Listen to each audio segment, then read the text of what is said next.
Spider-Man 2 was directed by Sam Raimi and came out in 2004. And Spider-Man 2 stars Tobey Maguire as Peter Parker / Spider-Man, Kirsten Dunst as Mary Jane Watson, James Franco as Harry Osborn, with supporting roles by Alfred Molina as Doc Ock, as well as J.K. Simmons as J. Jonah Jameson. And like the title would infer, this movie follows the events of the original Spider-Man released in 2002, also starring Tobey Maguire and directed by Sam Raimi. And if you haven't seen that movie, I highly recommend it. However, if you don't want to watch that, there is a comic book type of reel at the beginning of this movie that kind of clues you in on everything that's happened so far in the franchise. In this sequel, we really see Peter Parker struggling at all aspects of his life. He doesn't appear that he can do anything right at this point.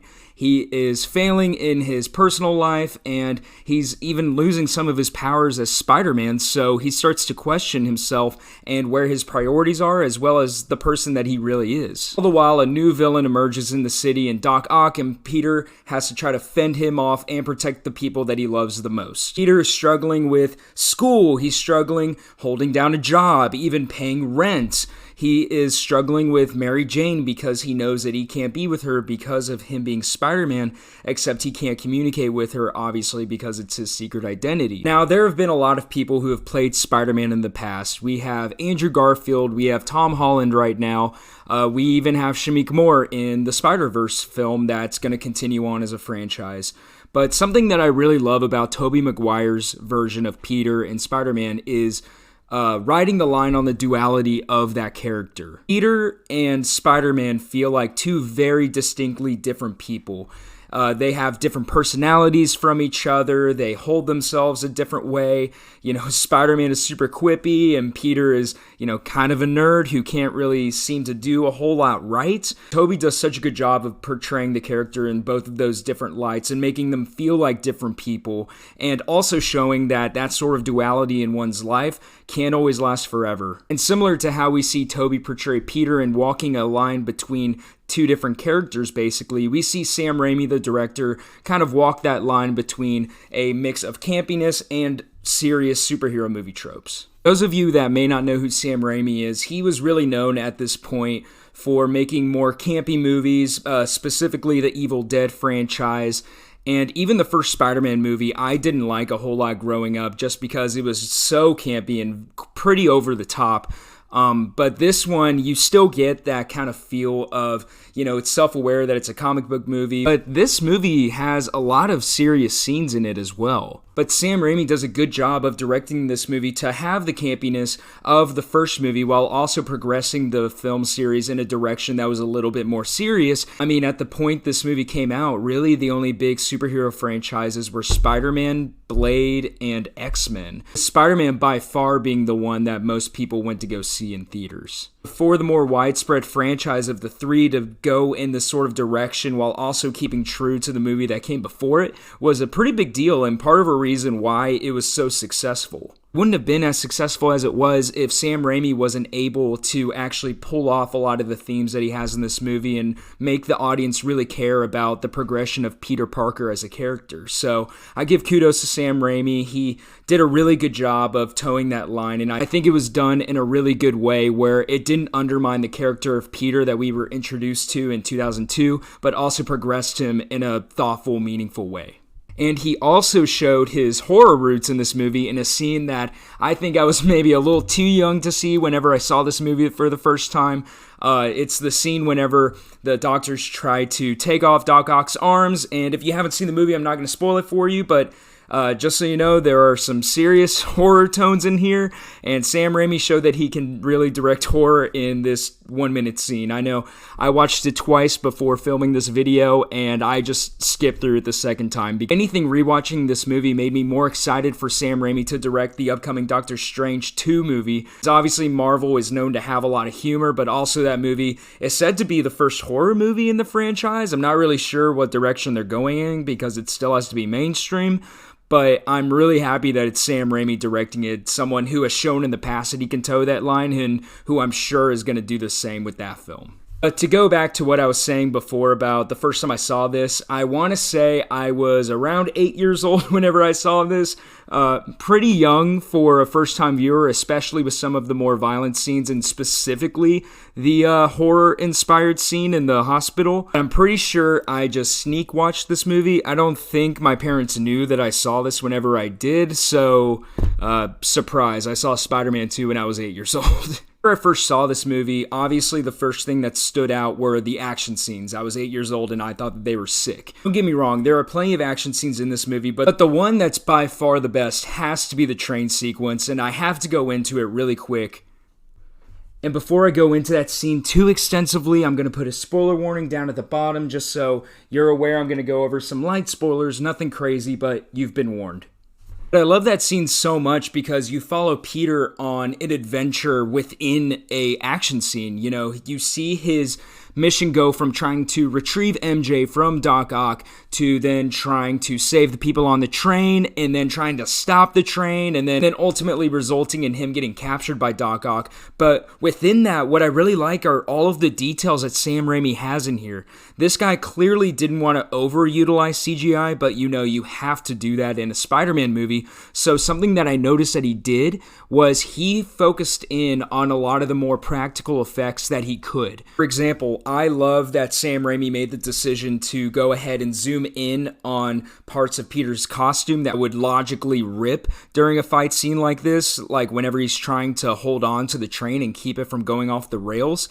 I love that he zoomed in on that and used the sound department to actually have the audience hear the sound of the costume ripping, therefore making it a more visceral fight scene and making you feel like you're actually there. It's really easy to kind of tune out with CGI Spider-Man jumping all over the train, and, you know, I can't lie, some of it is a little dated and you know it's fake. But to be fair, it was made in 2004 or released in 2004, probably made in 2003. And even to this day, there are Spider-Man movies where I just can't really get into it because it just all looks so fake. That's been my primary complaint about the new Spider-Man movies. They're good. I'm not trying to disregard those, but I'm just saying it's hard to make Spider-Man look really real. So I think Sam Raimi did a really good job using the practical effects that he could in a movie like this, and given his background in Evil Dead, it's clear that he's really good at practical effects and making the most out of what he has. So naturally, if you're going to hand someone a $200 million franchise such as Spider-Man, he's going to use as much of the budget as he can, but it's awesome to see that he still cares about making it feel like a real experience for the audience, and I just think the train scene is a really good example of that. I also thought it was a really good decision in that scene to have so many zoom-ins on Tobey Maguire's face as Peter is struggling to keep the train from coming off the tracks. It keeps the attention on the character and his struggle and not just the CGI fest going on all around him. It allows the audience to actually relate to Peter in that moment, struggle with him. Tobey Maguire does a great job in this scene of, you know, showing the struggle of Peter. And clearly it has stood the test of time because that face is a meme. So well done to Sam Raimi directing these action scenes, and well done to Tobey Maguire acting his butt off during these scenes. Other than all the action scenes, I always like to look at a movie like this and try to find a theme that the filmmaker may be trying to convey to the audience, or something that maybe I just relate to that makes me love the movie so much. The biggest theme that I could find here was just how to balance one's life, because it's clear throughout this movie that Peter just has absolutely no balance. It's clear that between the time of the original Spider-Man and the events of this movie, that Peter has just been all out Spider-Man trying to protect the citizens of New York, but all the while, I said it before, he can't pay his rent, and he's not doing right by himself, and it's clear that it's taking a huge mental and physical toll on him that he's just not willing to admit, because he has to be Spider-Man. He's someone that millions of people look up to, and that can be a lot of pressure on someone, and it's caused a clear imbalance in his life to the point where he can't even be Spider-Man anymore, let alone Peter. His powers literally go away for part of this movie. And then through that frustration, he just all out quits midway through the movie. He can't do it anymore. So he just decides, fine, I'm just gonna be Peter. But obviously, he can't do that because now there's another imbalance here.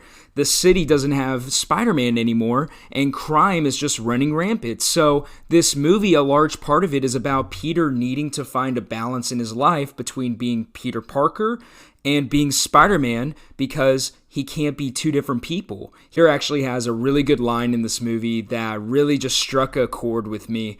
And it's after he misses MJ's play, after he promised her that he would be there. He's the only one of her friends that hasn't shown up. This is the woman that he loves. He really wanted to go, but he was late and couldn't get in thanks to an usher cameoed by Bruce Campbell because he had to go do Spider-Man stuff. And the line just goes, "It's funny how hard it is just to be somewhere at 8.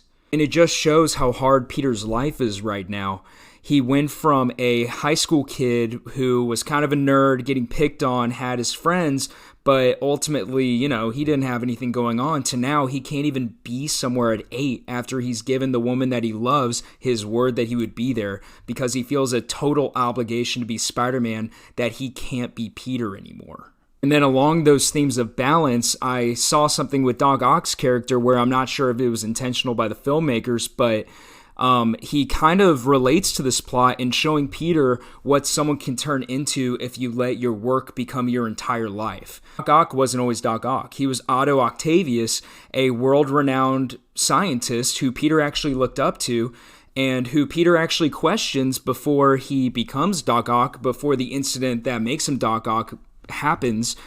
Peter questions some of his methods and if what he wants to do is actually going to work, and Otto just shows a lot of pride and almost arrogance to the point where he's not willing to listen to Peter. And that results in his destruction, basically, as he becomes a supervillain from his own mistake. And whenever I was reading up on this movie, I read that originally Sam Raimi wanted Doc Ock to be in the first Spider-Man, and I'm glad that they held him off for Spider-Man 2 so that he could relate to this theme, because really, to me, Otto Octavius serves as an example of what Peter could become if he does not put a cap on himself. The character is really there to show Peter in his worst form if he continues going down the path that he can, where he just has a total imbalance.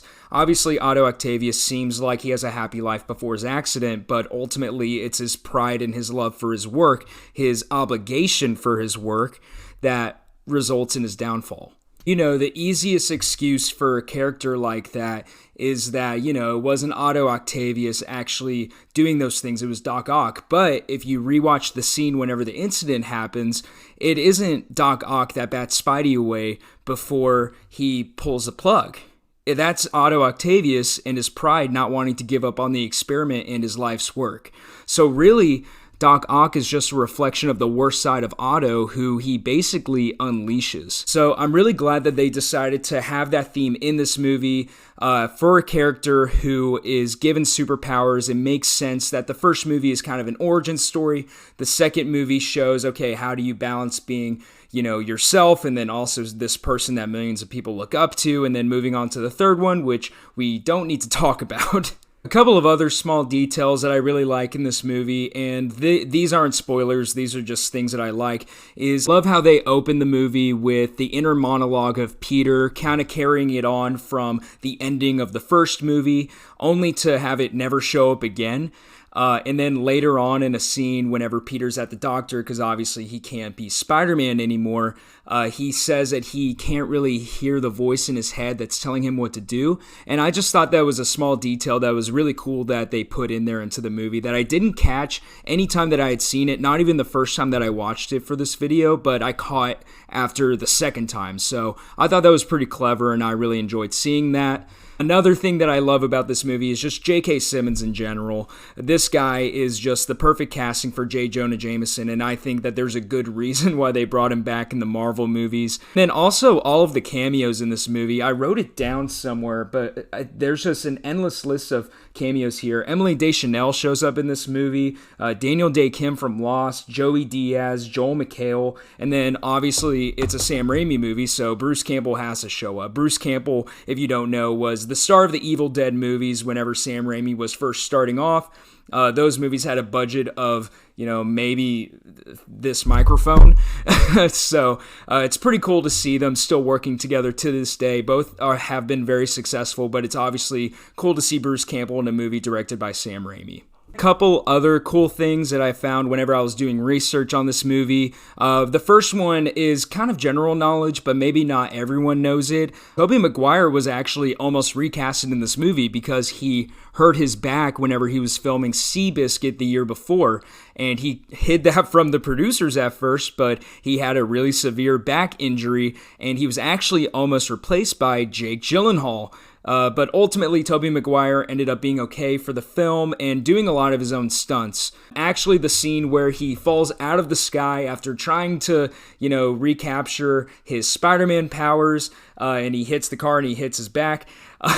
It's kind of a nod to that injury whenever Tobey Maguire goes, "Oh, my back." So I thought that was kind of funny that they threw that in there, and I'm actually glad that Tobey Maguire was able to stay on for the film. Another cool element from the production of this movie that I liked was actually the use of what they call a spider cam. This was a camera that they had attached to wires that would just fly around New York City at the speed that Spider-Man would be going. So a lot of those shots that you see in the movie that are from Spider-Man's point of view, where he's just swinging through the city, those were shot practically. So I thought that was pretty neat and something that they didn't have to do, but was pretty cool that they put in there. Then also something cool that I was actually wondering whenever I was watching the movie, because Doc Ock's arms in certain scenes just look so real. That's because they were. In a lot of scenes, the arms were totally practical. Alfred Molina had to wear a vest that weighed over 100 pounds in order to carry around the arms, who were controlled by crew members off screen. Now, obviously, for the fight scenes and some of the wide shots, those were CGI, but Sam Raimi, classic, used practical effects as much as he possibly could. I really enjoyed rewatching this movie both times before making this video. I think that there's a reason this movie has stood the test of time and why it's consistently put up there into the better Spider-Man movies. I think this movie had a great balance of campiness as well as really engaging themes that keep you hooked as an audience member. And so it doesn't hurt that Sam Raimi incorporated practical effects as much as he possibly could in a movie like this, where it would have just been easy to have the CGI department do everything. But for sure, one of my favorite superhero movies. I think it's actually a really big reason as to why superhero films that came out afterward incorporated more of a plot element as well and didn't make it all about CGI. This movie really showed that you can do both and make a film that people want to go out and see that actually performs well with the critics as well. That's Spider-Man 2. That's number 93. Thank you so much for watching the entire video. Like it if you haven't already, and I'll see you again for number 92. Bye, guys.